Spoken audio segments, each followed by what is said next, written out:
Hola, ¿qué tal amigos y amigas? ¿Cómo están? Bienvenidos y bienvenidas un día más al año bíblico que estamos haciendo aquí en este canal, basado en los personajes de la escritura. El día de hoy ya es enero 24, ya es el último día en el que hablaremos de Adán y Eva, y para ello iremos a Primera de Corintios, capítulo 15, versículo 22. Primera de Corintios, capítulo 15, versículo 22. Dice la escritura: Así como en Adán todos mueren, también en Cristo todos serán vivificados. Con esto hemos terminado de hablar de Adán y Eva. Es un versículo muy corto, así que me gustaría entonces terminar con una pequeña meditación que yo espero que sea de bendición para cada uno de ustedes. Cuando nosotros vamos a Génesis para analizar un poco más sobre Adán y Eva, en Génesis capítulo 1, versículo 26 y 27 se nos dice que Adán y Eva fueron creados a la imagen de Dios conforme a su semejanza. Allí ustedes recuerdan ese pasaje donde dice: hagamos al hombre conforme a nuestra imagen, a nuestra semejanza, y señoree en los animales. Y quizás en español cuando leemos esto, no, quizás nosotros nos hacemos una imagen de lo que es esto, pero no alcanzamos a comprender lo que dice realmente, o un poquito más de profundidad. Cuando leemos en hebreo, que fue el idioma en el que se escribió el Antiguo Testamento, allá aparecen unas palabras muy interesantes que nos ayudan a nosotros quizás a comprender un poco más lo que dice. Por ejemplo, se utiliza la palabra selem para hablar de imagen, y luego se utiliza la palabra demud para hablar de semejanza. Y hay otra palabra, que es la palabra radag, que se utiliza ahí mismo para decir que el hombre señoree sobre los animales. Esas tres palabras tienen significado muy especial, porque entonces Selem, cuando dice a nuestra imagen, la palabra Selem, se está haciendo referencia, o Dios se está refiriendo a una imagen física, a una imagen. Cuando buscamos esta palabra en la escritura, lo que llamamos rastrear esta palabra en la escritura, es decir, tomamos una concordancia del hebreo, y una concordancia, para explicarlo, porque tal vez hay personas que no lo sepan, es como un índice de palabras, un diccionario, por así decirlo, de palabras que están en la Biblia, y las ponen en orden alfabético, y los paralelos de cada una de esas palabras en la Biblia, donde aparece esa palabra, todos los versículos y los capítulos donde aparece esa palabra.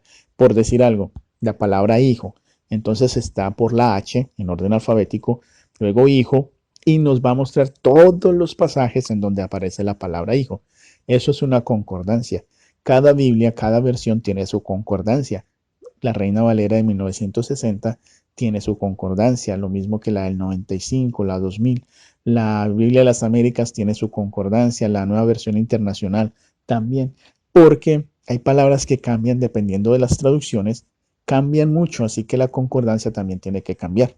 Cuando tomamos una concordancia en hebreo y hacemos un rastreo de esta palabra Selem, nos damos cuenta que en la mayoría de veces, 90%, por no decir que el número sea más alto, la palabra Selm siempre hace referencia a una imagen física, a una estatua de madera, a una figura de hierro, de bronce, incluso de oro. Es una imagen física. Así que nosotros entendemos que cuando Dios usa la palabra Selem, hablando de Adán y Eva, está diciendo que Adán y Eva tienen un atributo físico que es parecido a Dios. La Biblia dice que Dios es espíritu.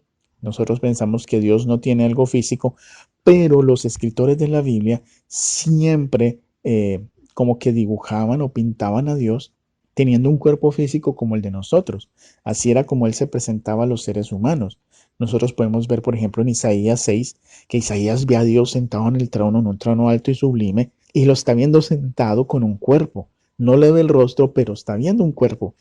Y luego en Apocalipsis 4 y 5 se nos presenta en la entronización de Jesús en el cielo después de su obra terrenal. Jesús va al cielo y es entronizado como rey allí, pero en el trono hay uno que está sentado, que tiene un rollo con 7 sellos.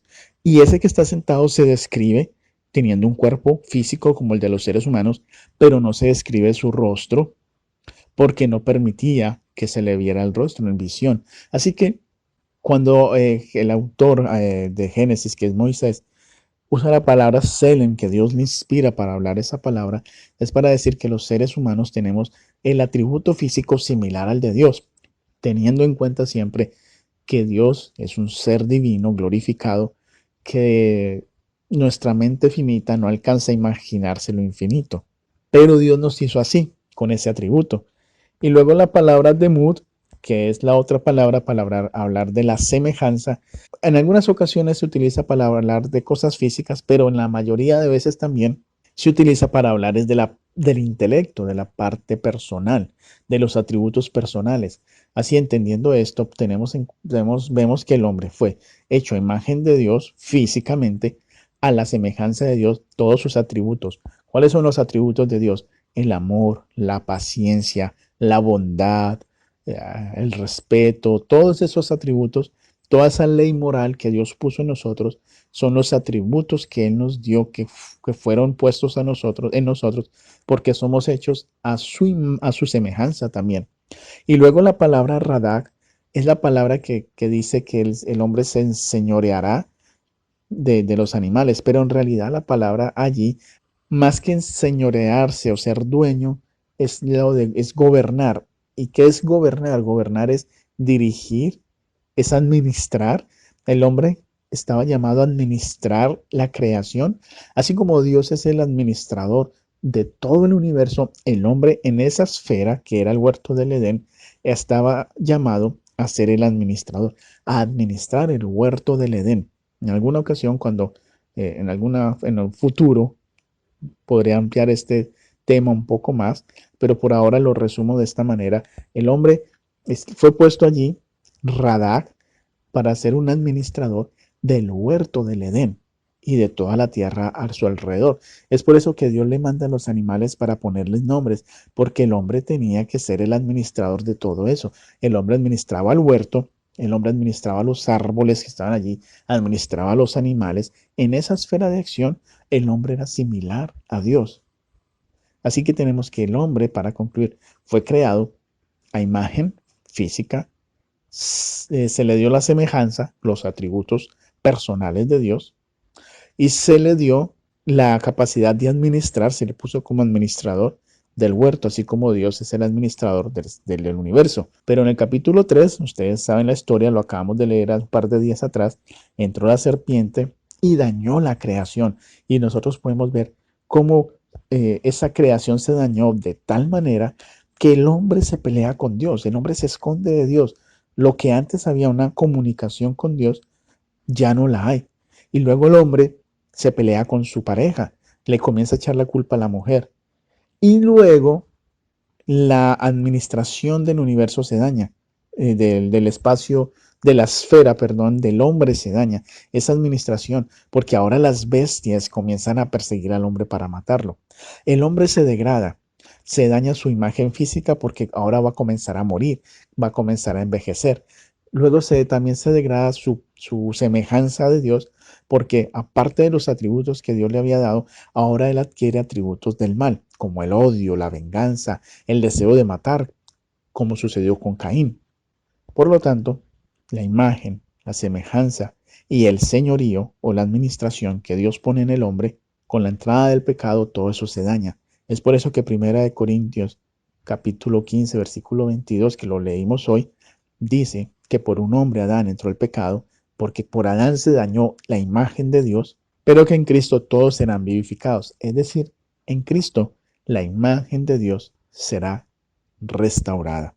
Ese es el significado de este pasaje. Por lo tanto, Cristo vino a este mundo para restaurar la imagen de Dios en nosotros, esa imagen que se había perdido. La labor de Jesús a través de todo el Nuevo Testamento, de todos los evangelios, sus 3 años y medio aquí en la tierra, fue con la misión no solo de salvarnos, sino de restaurar la imagen de Dios en nosotros. La invitación que yo te hago es, permite que Jesús restaure la imagen de Dios en ti. Permite que Jesús restaure la imagen, la semejanza y el señorío en ti. Esta es la única manera en que nosotros podemos ser como Jesús. Cuando permitamos que Él restaure estas tres cosas en nosotros, seremos más semejantes a nuestro Creador y a nuestro Salvador. Espero que les haya gustado el mensaje de hoy con la meditación, el versículo hablando de Adán y Eva y la meditación que les acabo de compartir. Nos encontraremos el día de mañana con un nuevo personaje bíblico. Que Dios les bendiga. Si te ha gustado este video, te invito para que te suscribas si no lo has hecho y para que le des clic en la campanita y de esta manera YouTube te avise cuando subo mi próximo video. También te invito para que escribas en la caja de comentarios y me dejes tus impresiones. Y si me quieres apoyar, lo puedes hacer también con un like, con un me gusta y también para que compartas este video a aquellas personas que tú creas que se pueden beneficiar con este tipo de contenidos.